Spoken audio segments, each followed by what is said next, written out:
Hey guys, today we are going through all the different personality types of the spider people on screen, starting from the Spider-Man into the Spiderverse, then the live actions of the original trilogy and the one that didn't get to finish, to now the one going on in MCU.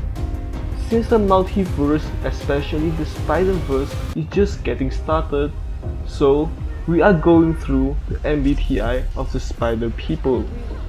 Well, you know I love to cut through the chase, yet I still need to remind you of this.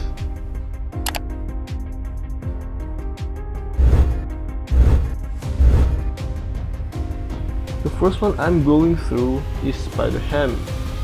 We can all say that in the first few minutes of his appearance on screen, we can tell that Spider-Ham is the life of the party. He is the kind of peak-powered spider that has no problem with dealing with any social cues. He is free-spirited and ready to take risks. Of course, but it is the people or animals around him that give him strength. Peni Parker is the kind of the pig that can ease tensions among his people and lead most social activity to a satisfactory ending. So I think we can all agree on Spider-Ham is a campaigner. Do animals talk in this dimension? Because I don't want to freak them out. Next up, Peni Parker. Peni Parker is a kind of person who develops ideas through dialogue with others.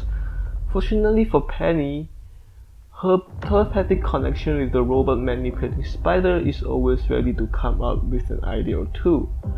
Penny is outspoken, thoughtful, and ready to be seen as both sides of the argument, and who loves about arguments more than the ENTPs, the debater, cause that's who she is.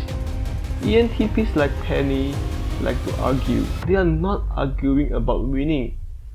They are arguing, exploring different ideas and following them to conclude. Gwen Stacy. Unlike Miles in most of the movie, Gwen Stacy was calm and cool and proved to be able to handle the most serious situation with relative ease. Her response to the death of Peni Parker in her world is a classic move for an introverted personality type like her. She isolates herself to create a safe space that she herself might believe is the sole purpose of protecting the people around her. But what she actually does is build a network around her and not let any painful thing pass through. Introvert, cool, calm, talented, we all can see here that she is a virtuoso. Miles Morales. Miles is outgoing, confident, kind, and helpful. He's the kind of person who can make friends wherever he goes. Like his uncle Aaron, Miles is a free soul that needs space and time to grow. Under the constraints of the tight structures, might perform poorly. Instead, Miles prefers to go with the flow and come up with an answer as he walks. Although Miles has a strong sense of what right and wrong is, it is difficult for him to take necessary action when responsibility is imposed on him. Fortunately, Miles is not a person to be shaken under pressure, but rather he thrives when you give him some time. And Miles here is an entertainer.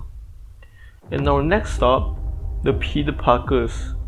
The Peni Parker has come a long way and been the most famous Spider-Man of all time and has been portrayed by many actors. Spider-Man Noir. Spider-Man Noir may have not solved the Rubik's Cube at record-breaking speed, but his ability to solve the mysteries of his dark and mysterious timeline is fascinating. Spider-Man Noir is smart, willing to think outside the box, and able to fight in situations that would normally disappoint people of his time. Therefore, we can tell that Spider-Man Noir is the logician. We might not know much about the cold, colorless world Spider-Man Noir comes from in the movie, but this does not stop us from learning about the hardened Spider-Man himself. the blonde Peter Parker. Of the two versions of the Peter Parker seen in the Spider-Man world, the blonde Peter Parker is the most self-fulfilling Peter. Blonde Peter is outgoing, high IQ, intuitive, creative, and structured. He has successfully transformed his creative thinking to achieve personal and heroic efforts. Whether as Spider-Man or Peter Parker, he is full of confidence and pride. Even though he died before his time, we can still tell that he is a protagonist. Next up, Peter B. Parker. Peter B. Parker may not be as motivated, talented, smart, or confident, or good-looking or slim as his other version. He even got himself full of depression. That's all because he was going through one of the hardest crises in his life. While he may not easily be related by the audience to be an ideal hero at first, but when the chips are on his shoulder, he is still willing to fight, because as little as it's shown in his introduction, but he always get back up. And what made Peter B. Parker a great Spider-Man is he was willing to put his feelings aside to help others. Therefore, he is a mediator. Next, Tobey Maguire. Maguire's Peter is an introvert, as MJ calls him a closed book, since he rarely shares anything. Yet, his emotions drive all of his decisions throughout the trilogy. When he endures a cage fight and the man refuses to pay him, Peter then turns around and doesn't stop the man who has robbed the place. And then one thing led to another. In life, he is passive and accepting. He doesn't complain about his lousy apartment until finally something triggers him. Yet, no matter what, he always chooses to put others before him. So, we can all agree that Tobey's Spider-Man is also a mediator. Andrew Garfield. Garfield's Peter starts as a science geek with no social life. No one pays much attention to him. Yet, he is the one who will bravely take on a bully if he deems it necessary. He spends much of his time at home or working on his skateboarding skills until he decides to fight crime in the city.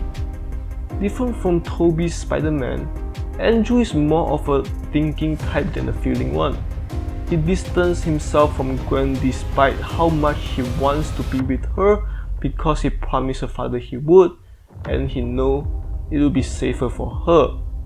He is smart, logical, and socially awkward. Therefore, you can pretty much see Andrew's Peter as a virtuoso too. Tom Holland. We believe that Peter Parker's latest incarnation is a campaigner, and here's why. Holland's Peter Parker has a weak social life, but it's not because he doesn't want it. He prefers to keep his circle small. He prefers the overall idea of being a hero rather than solving the problem in a more concrete way. He is the type of person who leaps before he looks. Part of the reason may be him being young and inexperienced. Peter believed that as long as he worked sincerely, it was enough for Tony to accept his efforts. Well, we all know what happened at first. His intuition combined with his feeling qualities makes him an idealistic personality to see himself as only a friendly neighborhood Spider-Man who tries to bring a better and safer world at last. Well, that's all for today. Hope you enjoyed the video. Which Spider-Person's MBTI matches yours? Do you have any suggestions on what fictional related MBTI should we do next?